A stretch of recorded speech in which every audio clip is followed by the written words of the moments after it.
ये है 13/9/65 का प्रातः क्लास। रिकॉर्ड चला है भोलेनाथ से निराला कोई और। मीठे मीठे बच्चे जानते हैं कि बाप की तीरी पर बहिष्त है।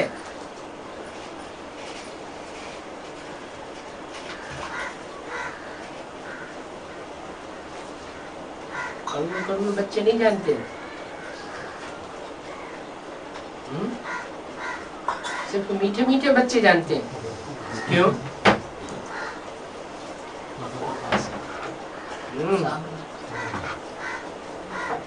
जो बाप की नारिज लेते हैं वो रूहानी स्टेज के बच्चे होते हैं। बाप रूहों का है,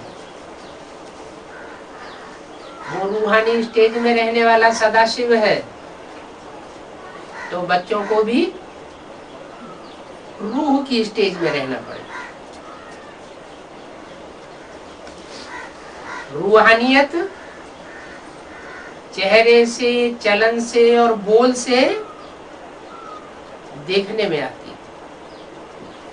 तो ऐसे मीठे मीठे बच्चे जो दूसरों को मिठास ही देते हैं, वो बच्चे जानते हैं कि बाप की तीरी पर, ये हाथ की हथेली स्थूल की बात नहीं है, ये बुद्ध रूपी हथेली की बात है। बुद्ध रूपी हथेली में बाप बहिष्त लेकर आया है,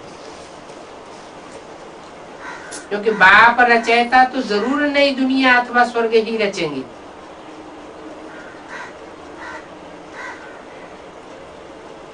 कौन सा बाप रचयिता? रचना और रचयिता का संबंध साकार में होता है या निराकार में होता है? निराकार आत्मा है। निराकार आत्माओं का बाप सुप्रीम सोल, वो तो अनादि है। आत्माएं अनादि हैं, वो रची नहीं जाती हैं। और आत्माओं का बाप भी कोई रचने की बात नहीं, वो तो जो है सो तो है ही है। रचना उसे कहा जाता है जो पहले न हो फिर बाद में रचा गया। जैसे कुम्हार घड़ा तैयार करता है तो घड़ा पहले नहीं था, कुम्हार ने घड़ा बनाया तो कहेंगे कि घड़े की रचना की। तो रचने वाला भी चाहिए और रचना भी प्रैक्टिकल में चाहिए। तो फिर कौन से बाप की बात है?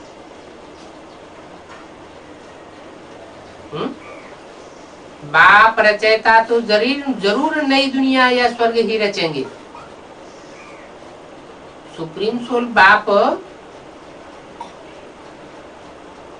वो नई दुनिया रचता है, या जब कोई साकार में प्रवेश करता है तब नई दुनिया का रचयिता बनता है। साकार में प्रवेश करता है तब साकारी नई स्वर्ग की रचता है। बच्चों के लिए सुख ही रचेंगे। कलयुग की दुनिया में आता है, कलयुग के अंत में, उस समय दुनिया में सुख नाम की चीज नहीं होती। तो जो चीज नहीं होती है उसको आकर के रचता है। बाप बच्चों की चाहना रखते हैं। परमात्मा पी भी बाप है। भी क्यों लगा दिया है? ये भी कब लगाया जाता है? आल्सो। इसका मतलब कोई दूसरा भी है। तो परमात्मा पी भी बाप है। तो फिर दूसरा यहाँ कौन है, किसकी तरफ इशारा है?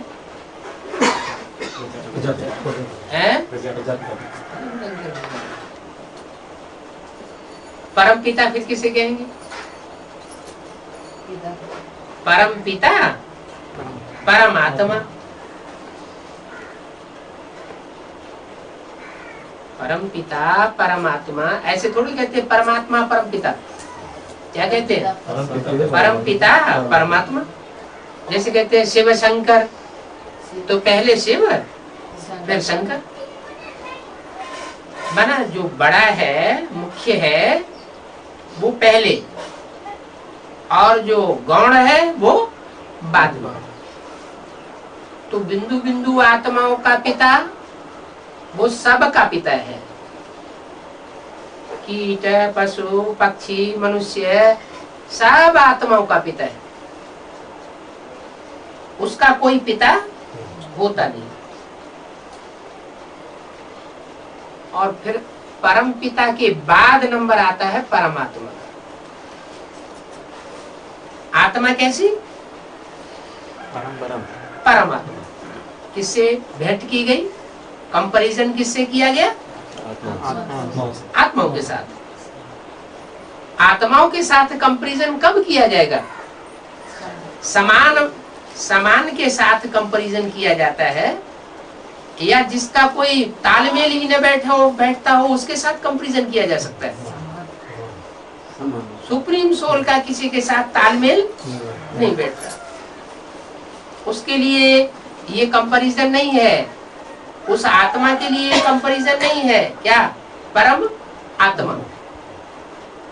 क्योंकि वो तो जन्म मरण के चक्र से ही न्यारा है, अभोक्ता है, अकर्ता है।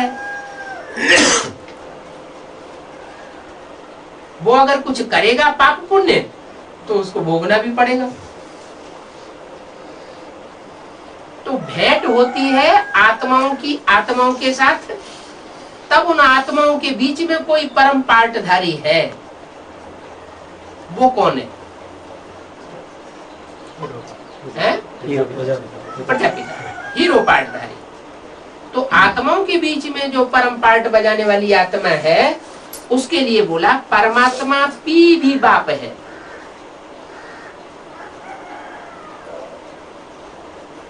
परम पिता तो बाप है ही, लेकिन वो जब इस सृष्टि पर आकर के साकार में प्रत्यक्ष होता है, तो जिसके द्वारा प्रत्यक्ष होता है वह परमात्मा है। वो परम पिता है और वो परमात्मा है। तो वो भी बाप है, ये तो सब मानते हैं। सिर्फ विद्वान आचार्य सर्वव्यापी कह देते हैं। क्या? तो विद्वान आचार्य जो है वो सब प्रजापिता बन के बैठ जाते हैं। वो ये बात नहीं मानते कि एक ही मुकर्रर रथ में परमात्मा आता है और एक ही मुकर्रर रथ के द्वारा परमात्मा संसार में प्रत्यक्ष होता है। अगर वो इस बात को मान ले तो उनको घाटा क्या है? सिर्फ विद्वान आचार्य जो नहीं मानते हैं कि परमात्मा एक व्यापी है, वो सर्वव्यापी मानते हैं। अगर वो एक व्यापी मान ले तो उनको क्या घाटा आता है? कोई घाटा आता होगा ना? क्या घाटा आता है? अगर वो एक में व्यापक मान ले, एक में ही व्यापक माने, सर्वव्यापी न माने, तो फिर उनकी कोई बात सुनेगा नहीं, क्योंकि उनकी सुप्रीमेसी खत्म हो जाती है। अब उनको तो अपनी बात चलानी है, अपनी मनमत सुनानी है, इसलिए वो ये बात मानने के लिए तैयार नहीं होते कि परमात्मा एक व्यापी होकर के आया। ये विद्वान आचार्य ये बाहर की दुनिया की तरफ इशारा किया है, ये पहले ब्राह्मण बच्चों की तरफ इशारा किया है। ब्राह्मण बच्चों के अंदर भी ऐसे ऐसे विद्वान आचार्य हैं,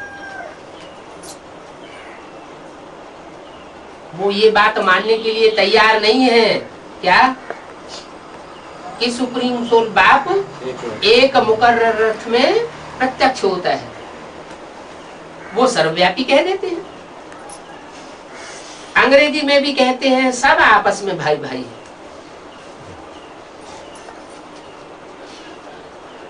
तो जब सब आपस में भाई भाई हैं तो ब्रदरहुड हुआ या फादरहुड हुआ?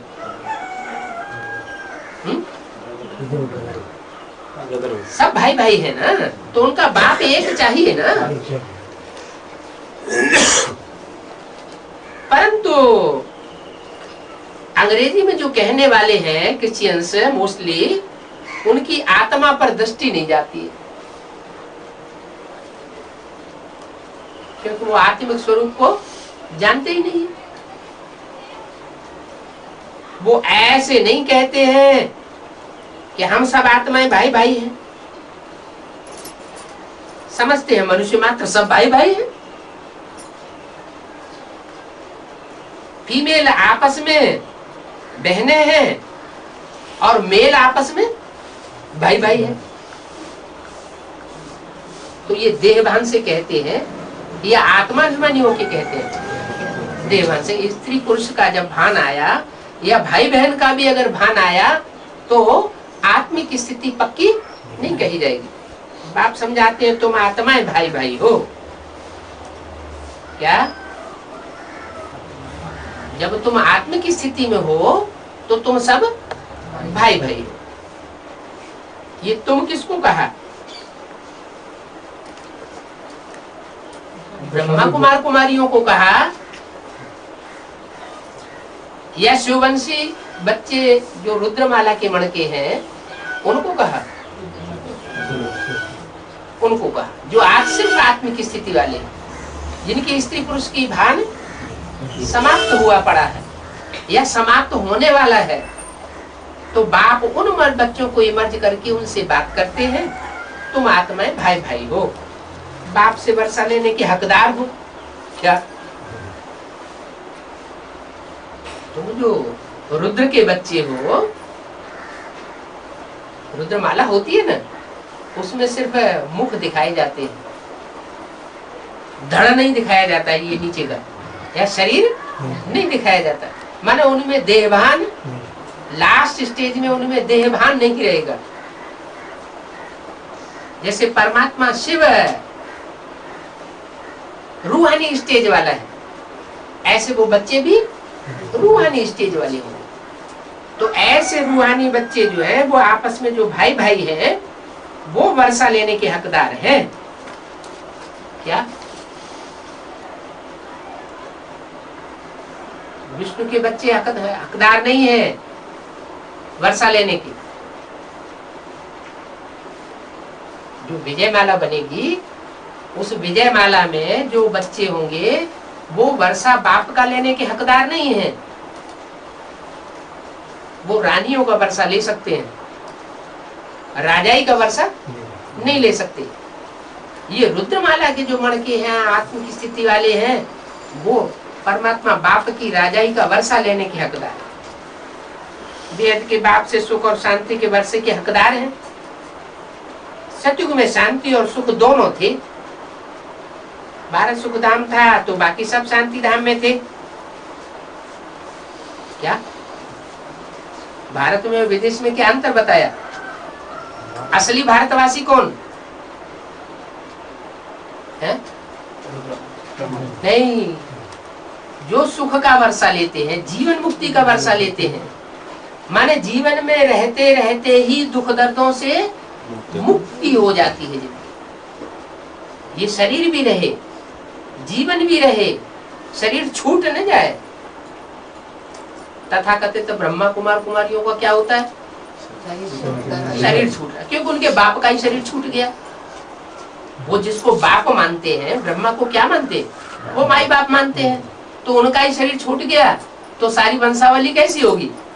शरीर छोड़ने वाली होगी। तो जो शरीर छोड़ने वाले हैं उनको तो परम धाम की स्टेज में टिकना पड़े, मुक्ति प्राप्त करेंगे। जीवन मुक्ति उनको प्राप्त नहीं होगी, बाद में होगी। लेकिन तुम बच्चे जो हो वो डायरेक्ट जीवन मुक्ति प्राप्त करते हो। भारत सुखधाम था, दूसरा कोई देश सुखधाम नहीं बनता है।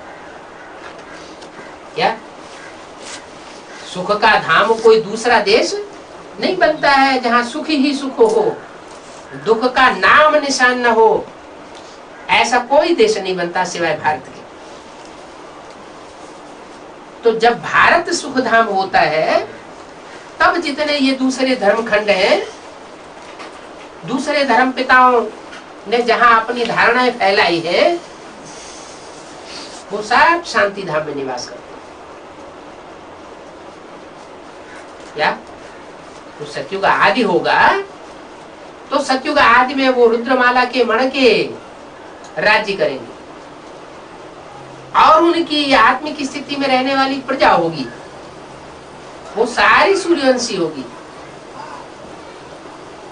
ऐसी कोई आत्मा उनके अंदर मिक्स नहीं होगी जो द्वापर युग में जाकर दूसरे धर्मों में कन्वर्ट हो जाए।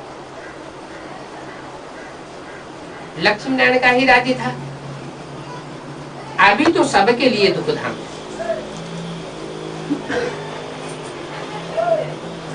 क्यों? सत्युग की आदि में सबके लिए सुखधाम था, अभी सबके लिए दुखधाम है। क्यों है? क्योंकि आदि में राजा थे लक्ष्मी नारायण और अंत में अब लक्ष्मी नारायण जो है, जो पहले नर नारायण थे, राजा थे, वो प्रजा बन गए। तो प्रजा के ऊपर प्रजा का राज्य है, राजाओं का राज्य नहीं है। बाबा कहते हैं ये प्रजा के ऊपर प्रजा का राज्य है, बेकायदे राज्य। इस बेकायदे राज्य में सुख शांति नहीं हो सकती। जहां कायदा है, ईश्वरीय कायदा, ईश्वरीय कायदा है राजाई का।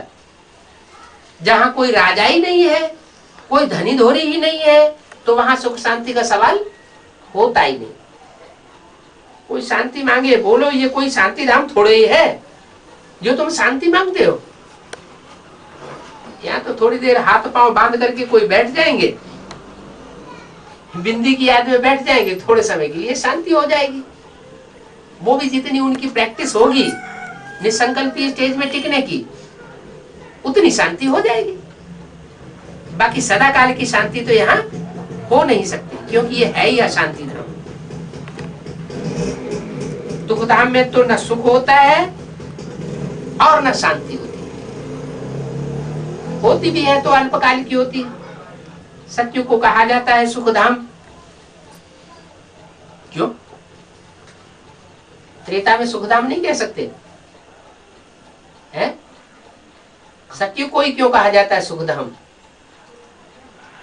क्योंकि त्रेता में भी 2 कलाएं आत्मा की कम हो जाएंगी। सत्युग में 16 कला संपूर्ण होते हैं, तो वहां सुखी ही सुख है।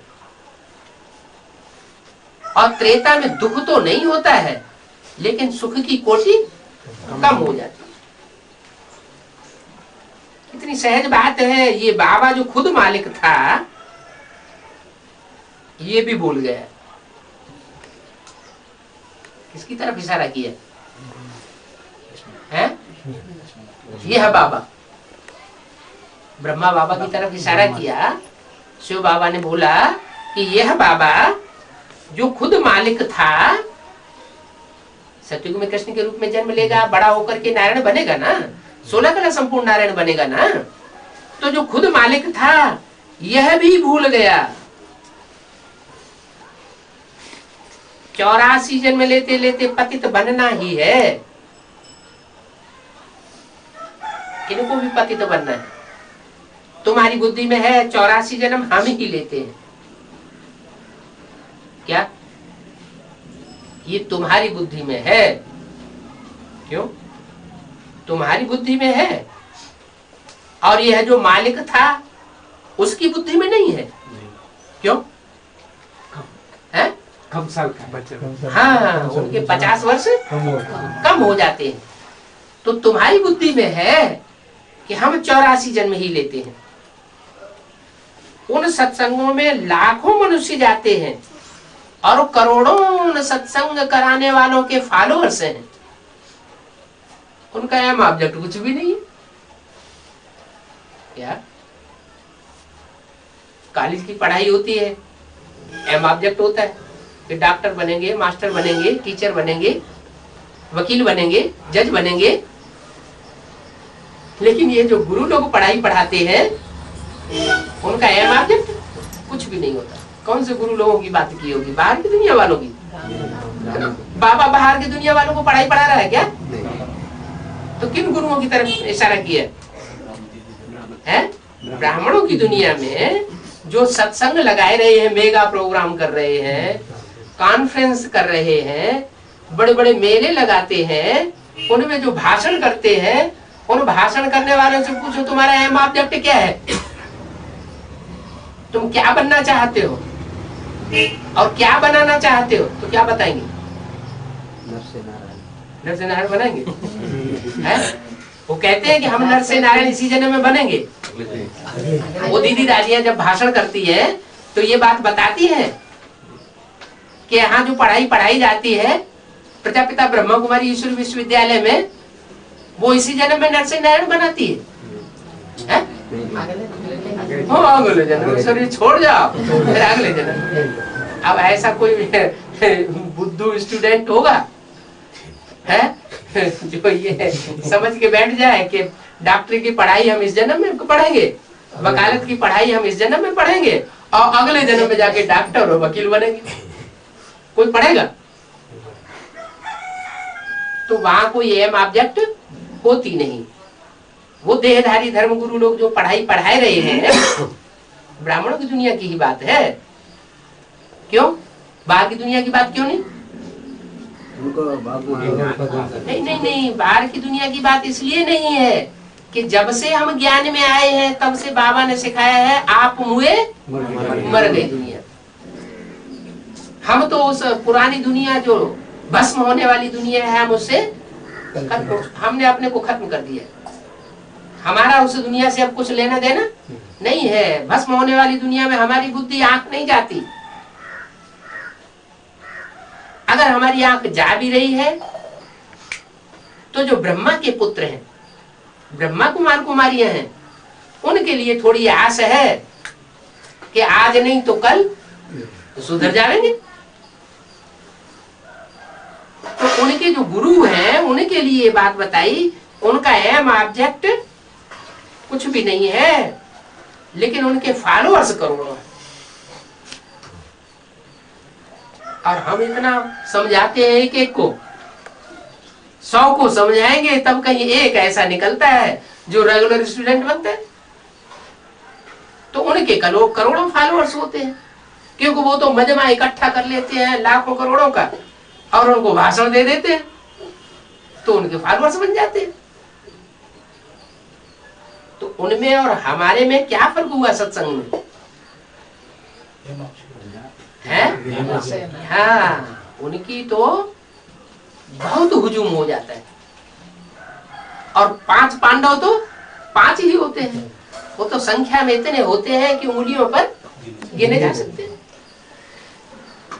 तो वहां उनके करोड़ों फॉलोअर्स इसलिए हो जाते हैं कि वहां अंधश्रद्धा है, अंधविश्वास है, उनको एम ऑब्जेक्ट कुछ भी नहीं है। और हमारा तो एम ऑब्जेक्ट है, हमारी अंधश्रद्धा नहीं है।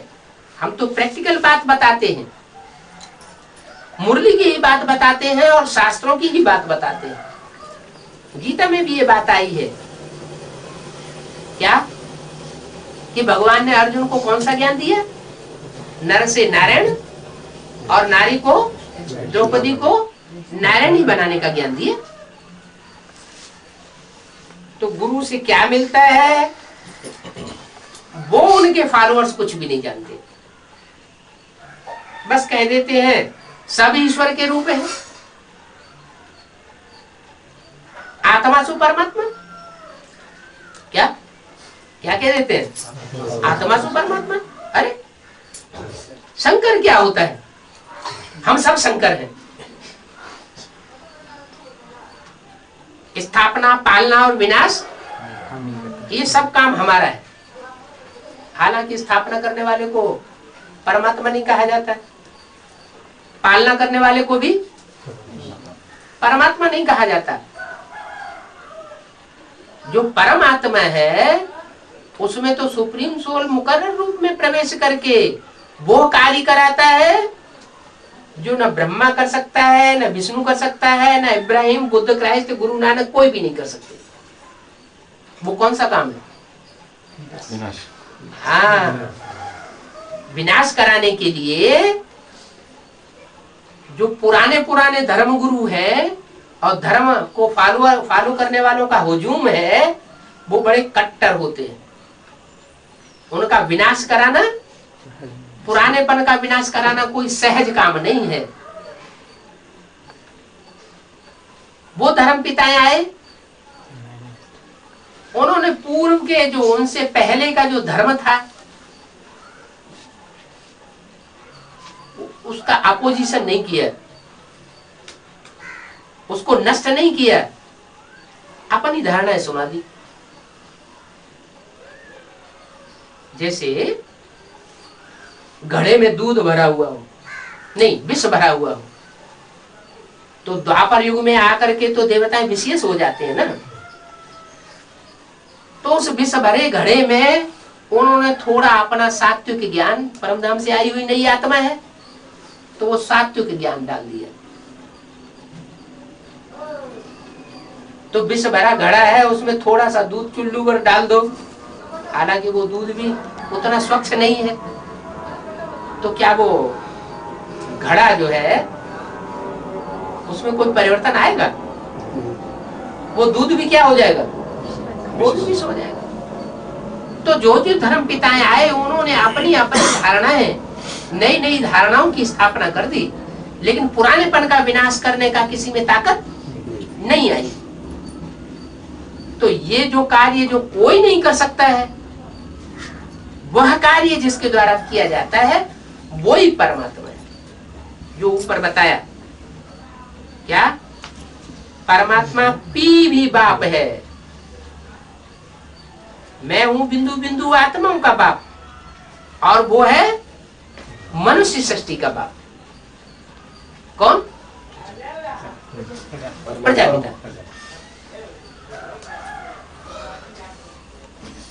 तो वो तो कह देते हैं सब ईश्वर के रूप हैं। ईश्वर ने अपनी लीला रची है। अनेक प्रकार के मनुष्य हैं। माया की तुलसंबाजी दुनिया में बहुत है। क्या कहा है? माया की तुलसंबाजी। ये तुलसंबाजी कहां से आ गया शब्द है? पहले कभी सुना? नहीं सुना? नहीं, कैसे? तो चलिए पहले तुलसंबाजी का अर्थ भी बताया है? वो माया की तुलसंबाजी क्यों बता दी? तुलसी का नाम नहीं सुना? सुना है? क्या सुना? तुलसीदास है? तुलसी दो प्रकार। हाँ, तुलसी जो है वो महारानी तो कही जाती है। क्या महारानी तो है? जैसे राधा को महारानी कहते हैं, ऐसे तुलसी को भी महारानी कहते हैं। लेकिन तुलसी दो प्रकार की होती है, एक काली तुलसी और एक हरित तुलसी। एक के काले काले पत्ते होते हैं और एक के हरे हरे पत्ते होते हैं। जो काली तुलसी होती है वो जंगल में पनपती है। क्या? जहां जहां कांटों का जंगल होगा, दुखदाइयों का जंगल होगा, वो उन्हीं के साथ ही पनपेगी। क्या? वहीं पनपेगी। ऐसे खूंखार जानवर जो चीड़ फाड़ के खा जाएं, उस माहौल में पनपती है। और उसको अगर ला करके घर परिवार के जीवन में रख दे तो नहीं पनपती। और हरित तुलसी जो होती है वो घर घर में, आंगन आंगन में रखी जाती है। वो घर परिवार में पालना ले लेती है, रहती है। ये है कहाँ की बात? एडवांस पार्टी में, ब्राह्मणों की दुनिया में। जब एडवांस पार्टी की शुरुआत होती है तो आदि में कोई एक कन्या कहो, माता कहो, वो ऐसी निकलती है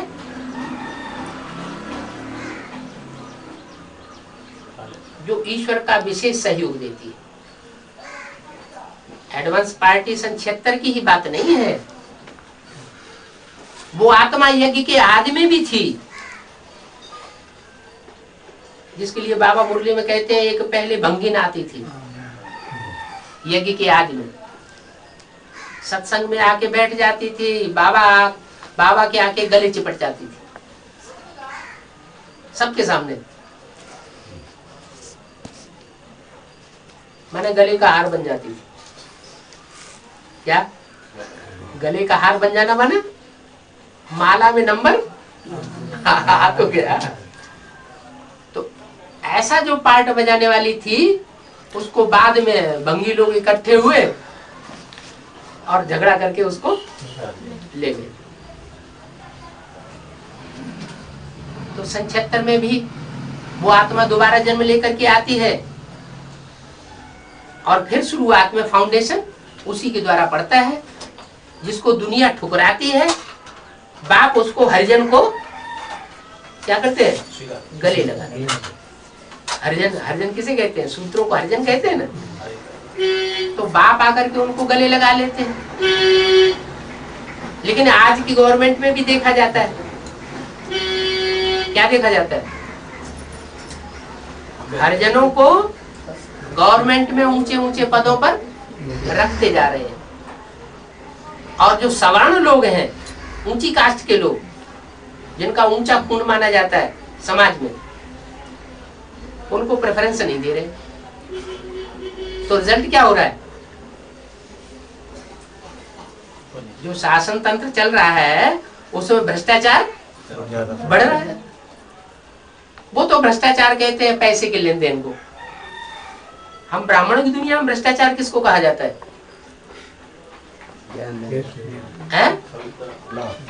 भ्रष्ट इंद्रियों का जो भ्रष्ट आचरण है उसको भ्रष्टाचार कहा जाता है। जो भ्रष्ट इंद्रियां, जो नीचे की इंद्रियां हैं, उनसे जो आचरण किया जाता है और वो आचरण भी भ्रष्ट किया जाता है, माना अनेकों के साथ संसर्ग, संपर्क, व्यभिचार में जाना, कर्म इंद्रियों का, वो है भ्रष्टाचार। हम ब्राह्मणों की परिभाषा में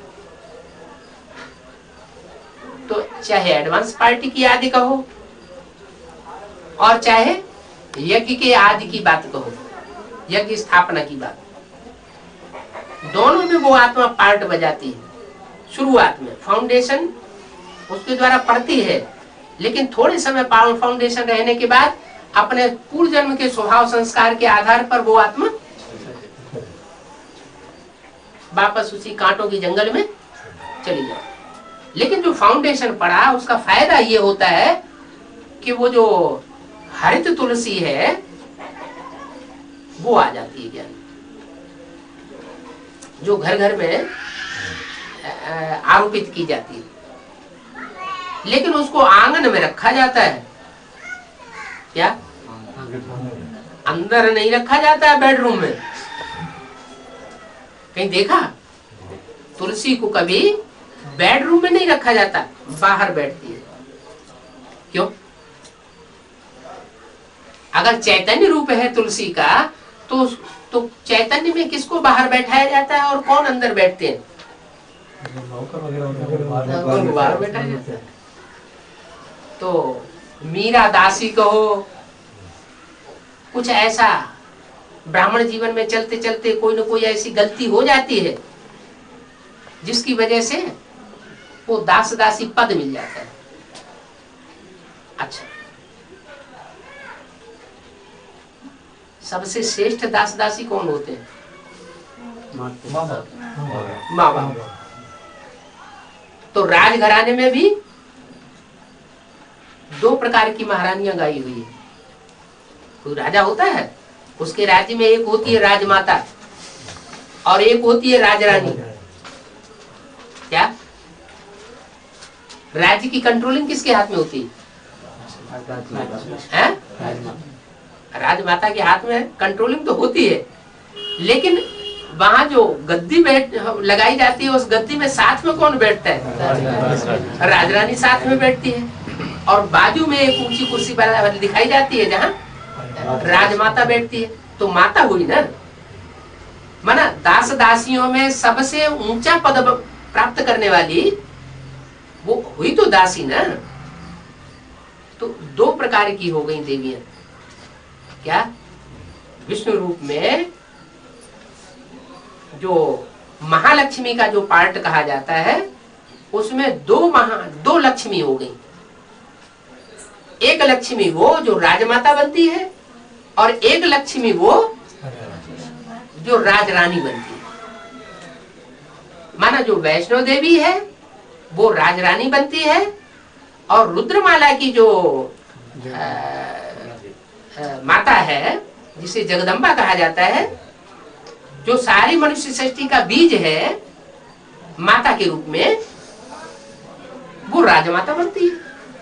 तो जरूर उससे कोई ऐसी गलती हुई है जिसके आधार पर उसको बाहर बैठाया जाता है भक्ति मार्ग में। अंदर की बात उसे नहीं बताई जाती। बाहर किसको बैठाया जाता है? कहीं ऐसा ना हो कि लीक आउट कर दे, क्योंकि स्वभाव संस्कार ठीक नहीं है। तो यहाँ बोला माया की तुलसमबाजी दुनिया में बहुत है। माया की क्यों कहा? माया रावण की तुलसमबाजी क्यों बताई? राम की तुलसमबाजी क्यों नहीं है? कभी कभी ऐसे होता है कि अंदर से चाहना तो कुछ और होती है, लेकिन मारे अहंकार के उस चाहना को कोई व्यक्त नहीं कर पाता, या अपनी गलती को स्वीकार नहीं कर पाता। गलती अपनी होती है, लेकिन अहंकार के आधार पर वो गलती को स्वीकार नहीं करता। तो जब तक गलती स्वीकार नहीं हुई है, तब तक वो क्षमा नहीं होती है। तो तुलसी का भी ऐसा ही पार्ट है, चाहे वो काली तुलसी हो और चाहे हरित तुलसी हो। उन दोनों के पार्ट में ये विशेषता है कि वो सदैव महागौरी का पार्ट नहीं बजा सकते। क्या? जब अपने देहभान में आते हैं तो संहार पर भी उतर आते हैं। तो जगदम्बा महाकाली भी बनती है। क्या अव्यक्तवाणी में बोला है कि प्रकृति दोनों हाथों में झाड़ू लेकर खड़ी है।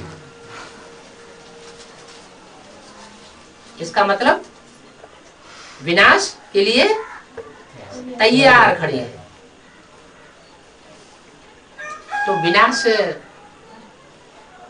शंकर जी का काम है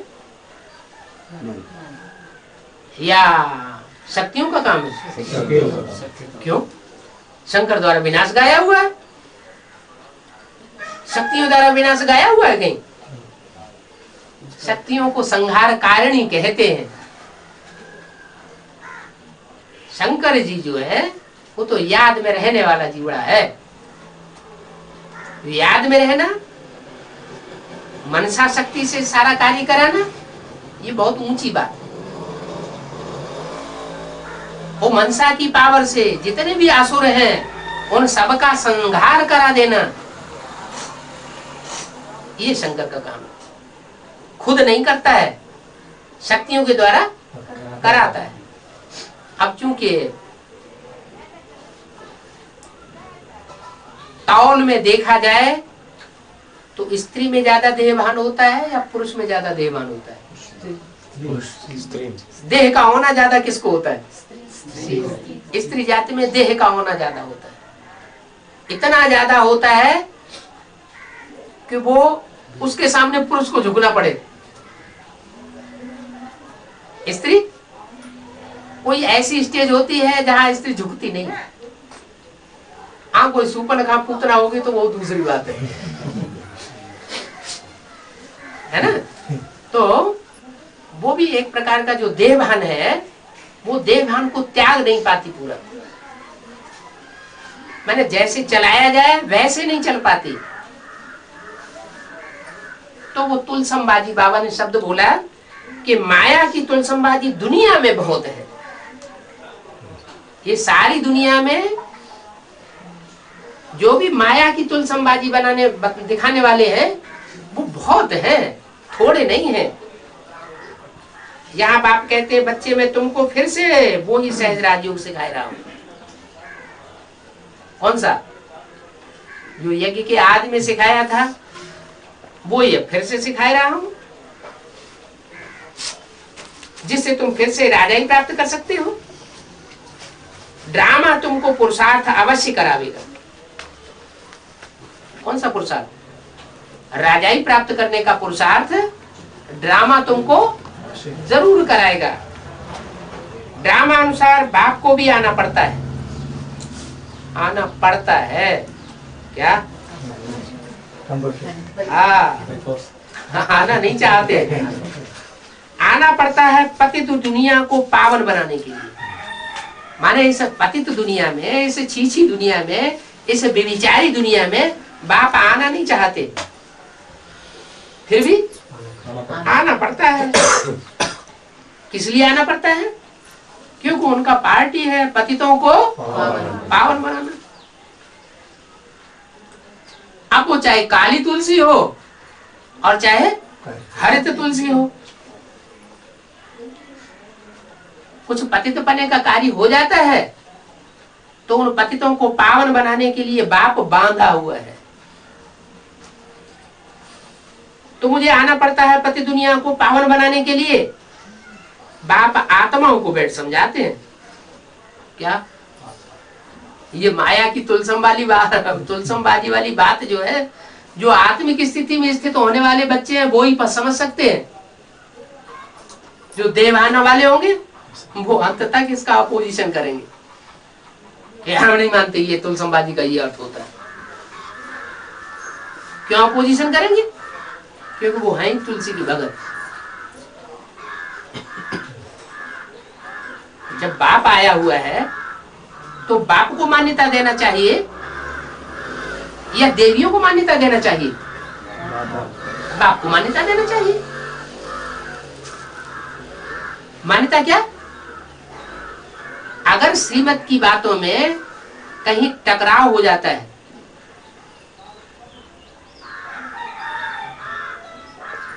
माता की श्रीमत ये है या ब्रह्मा कुमारी की श्रीमत ये है या प्रजापिता ब्रह्मा कुमारी की श्रीमत ये है और बाप ये कहता है, तो कौन सी बात माननी पड़े? बाप की बात माननी पड़े ना। अगर बाप की बात को ठुकराते हैं तो वर्षे में कटौती हो जाती है। इसीलिए मुरली में बोला है कि देवी की पुजारी है रावण संप्रदाय। क्यों बोला? क्योंकि वहां से शुरुआत होती है रावण के अनेक मतों की। अगर एक बाप की ही मत पर चलते रहे तो राम संप्रदाय ही बने रहे, रावण का राज्य आए ही नहीं। लेकिन ब्राह्मणों की संगम की दुनिया में ये फाउंडेशन पड़ ही जाता है ड्रामा प्लान अनुसार। क्या? बेसिक नॉलेज में भी अम्मा अम्मा चिल्लाते रहे और अम्मा ने शरीर छोड़ दिया तो भी अभी अम्मा की मुर्गी। और एडवांस नॉलेज में भी ऐसे बहुत हैं, ढेर हैं कि अम्मा की पूरी ही दुर्गति हो गई, पूरी रावण की जेल में चली गई, अभी भी क्या चिल्लाते रहते हैं? अम्मा जगदम्बाई जगदम्बा जगदम्बाई जगदम्बा। इसलिए मुरली में बोल दिया कि देवी की पुजारी है रावण संप्रदाय। वो क्यों अम्मा चिल्लाते हैं? जब बाप से सारी सब प्रकार की प्राप्ति होती है तो अम्मा क्यों चिल्लाते हैं? है? नहीं, वो बाप के प्रति मोह नहीं हो सकता। वो इसलिए चिल्लाते हैं कि वो अपनी गलत बातें मनवाने के लिए अम्मा को जल्दी राजी कर लेते हैं।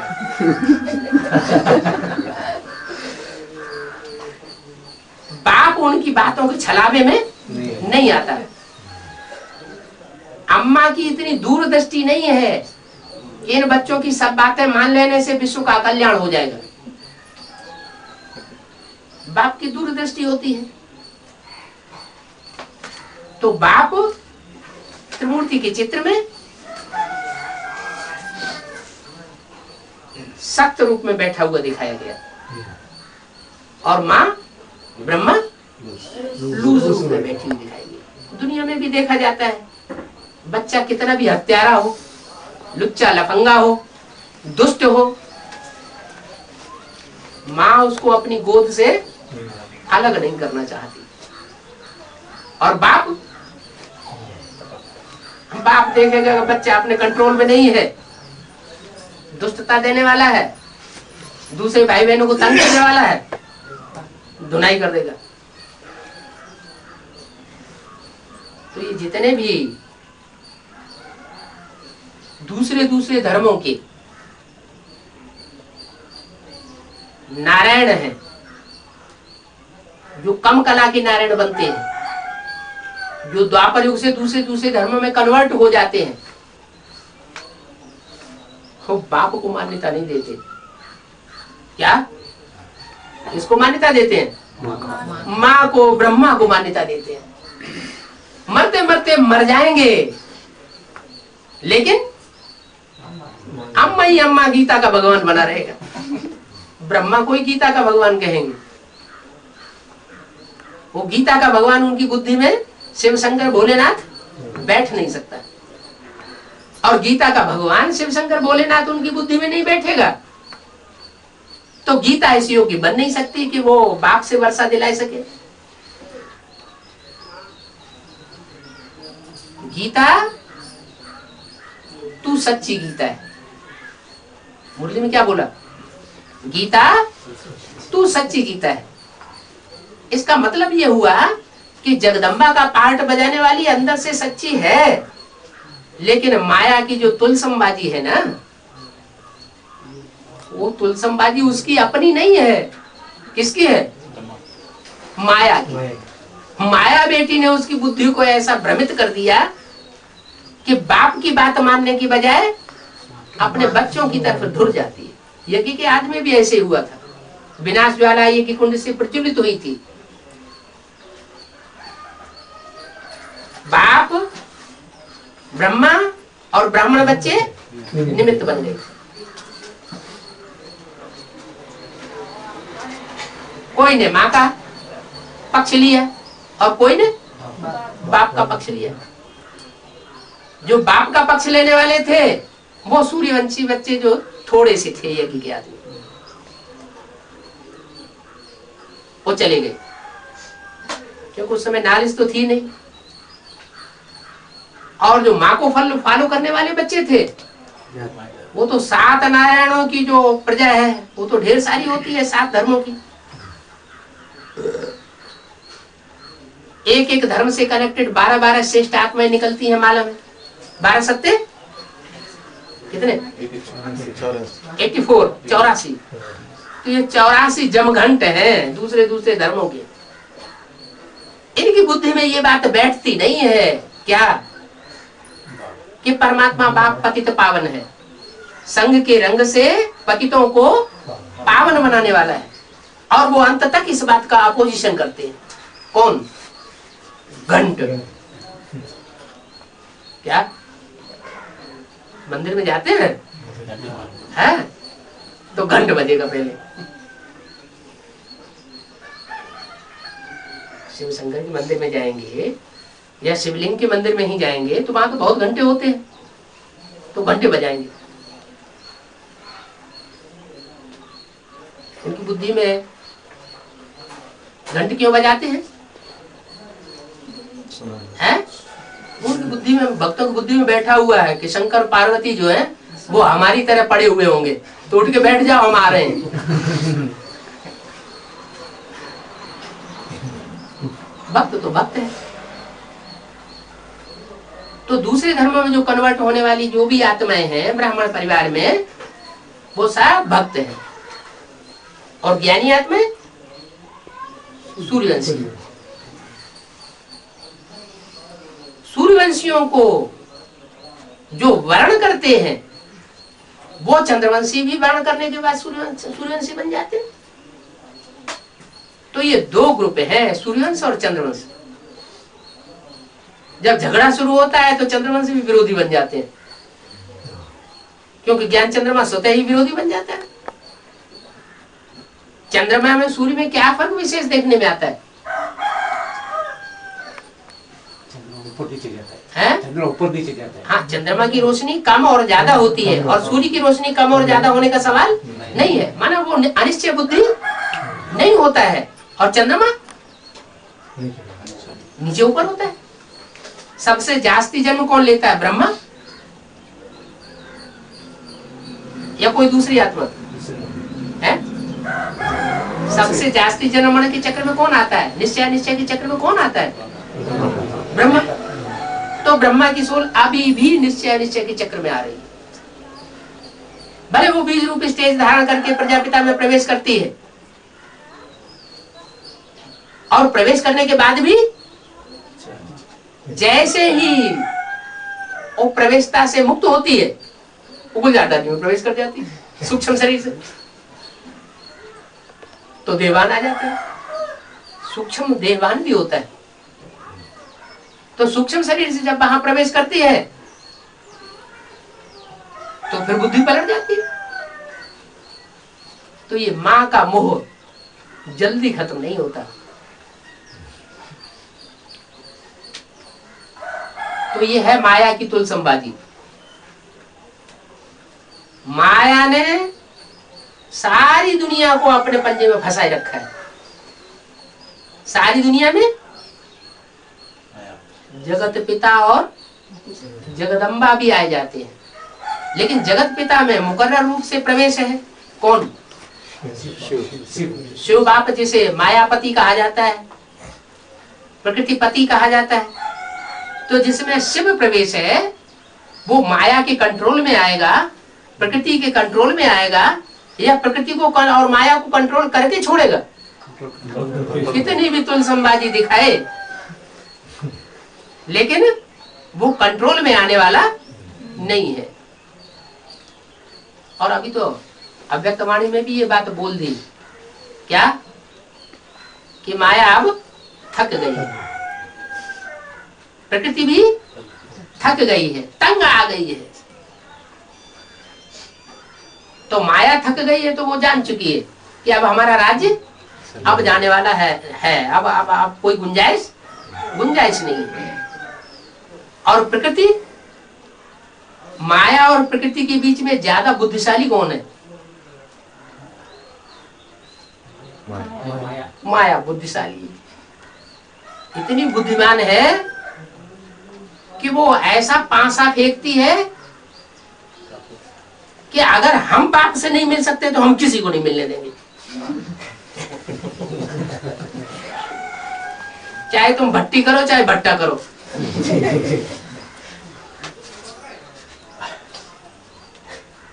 लेकिन बाप भी बड़ा चतुर सुजान है।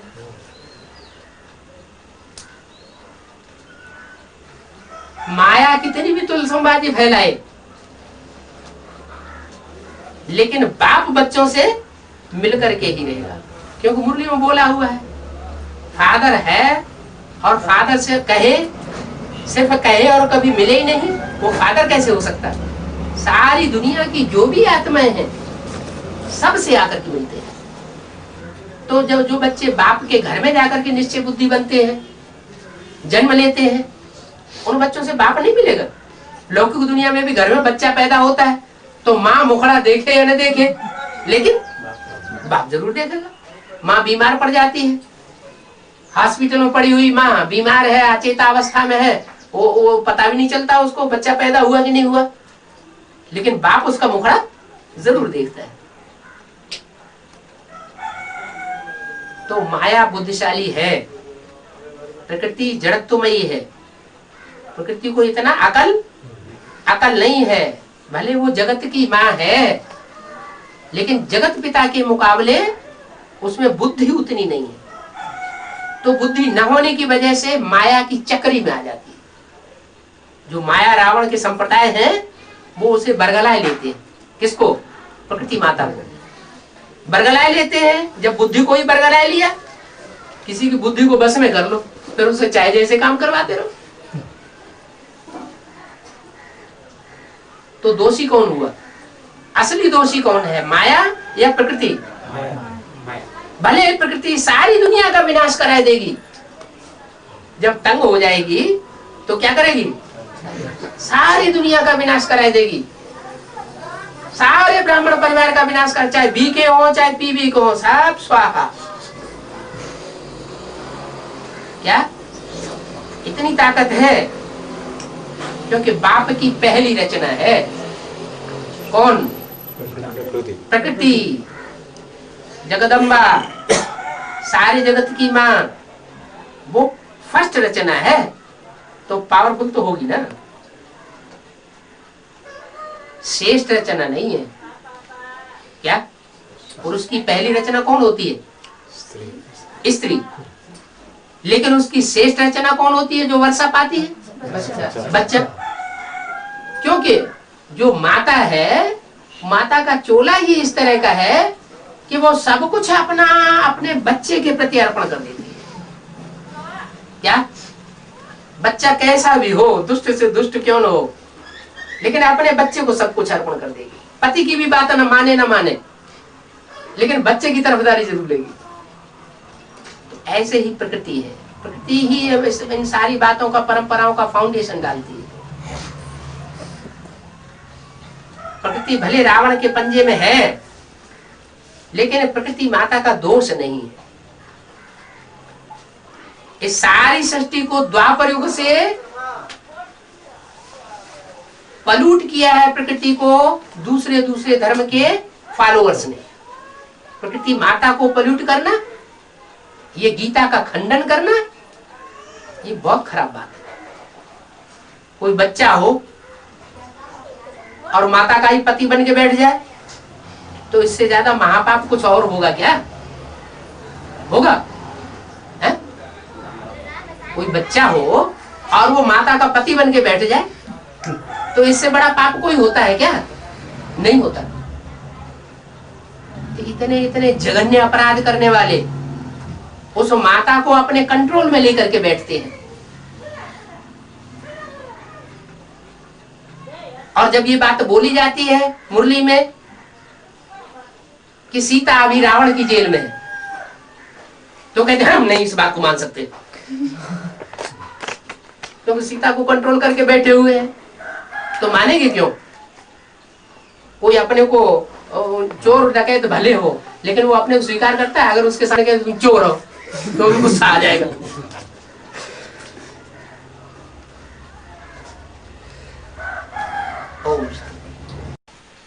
क्लास में जब भट्टी न करने वाले बैठे हुए होंगे तो बाबा की मुरली का ढब बदल जाएगा।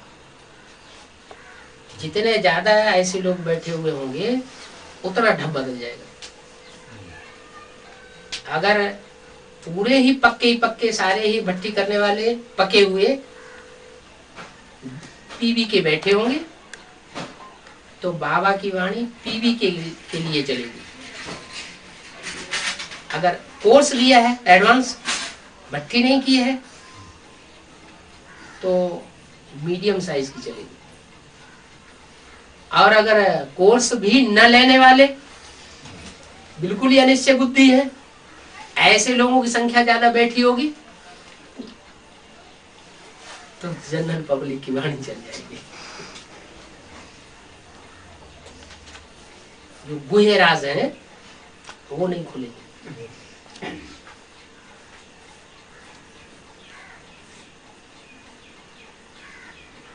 तो इसलिए ये कहा जाता है कि जो भट्टी किए हुए लोग हैं वो ही बाबा से मिले और वो ही बाबा की क्लास में बैठे, तो वाणी जो है वो तेज और तर्राट चलेगी।